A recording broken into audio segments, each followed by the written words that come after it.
জুবাইদুল, ক্ষতিগ্রস্তদের জন্য প্রশাসনের পক্ষ থেকে কি ধরনের উদ্যোগ নেওয়া হয়েছে, ক্ষয়ক্ষতির চিত্র কেমন দেখছেন? জায়েদ, গত দুদিন যাবৎ বৃষ্টিপাত না হওয়ায় কিন্তু শেরপুরে বন্যার পানি কমতে শুরু করেছে। যারা গত দুদিনে গত পাহাড়ি ঢলে যে বসতবাড়িগুলো ভেসে গিয়েছিল তারা কিন্তু একটি স্কুলে আশ্রয় নিয়েছিলেন এবং গত দুদিন যাবৎ তারা কিন্তু সেখানে রয়েছেন। প্রশাসনের পক্ষ থেকে তাদের কিছু শুকনো খাবার সরবরাহ করা হয়েছে। এছাড়া কিন্তু তাদের আর কোনো খোঁজখবর নেওয়া হয়নি বলে তারা আমাদেরকে অভিযোগ করেছিলেন।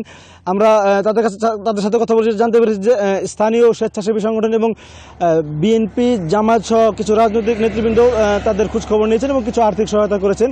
তবে তাদের যে মাথা গোঁজার ঠাঁই যেটি তারা একদম হারিয়ে ফেলেছেন, সেটির চিন্তায় কিন্তু তাদের রাত নির্ঘুম কাটছে যে তারা এরপরে কোথায় থাকবেন, কিভাবে দিন কাটাবেন সেটি নিয়ে তারা কিন্তু বেশ দুশ্চিন্তা রয়েছেন।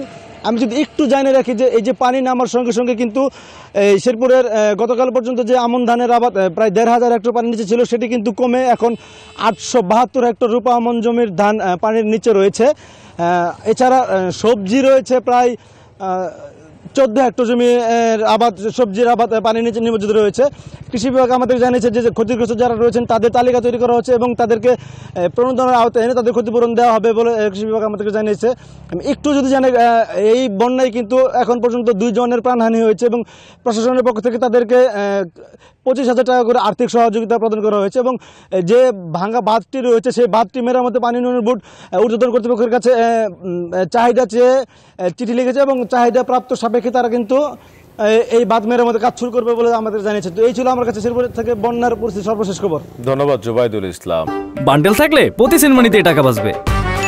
বিকাশ সেনমানি বান্ডেল কিনে জিতুন প্রতি লেনদেনে।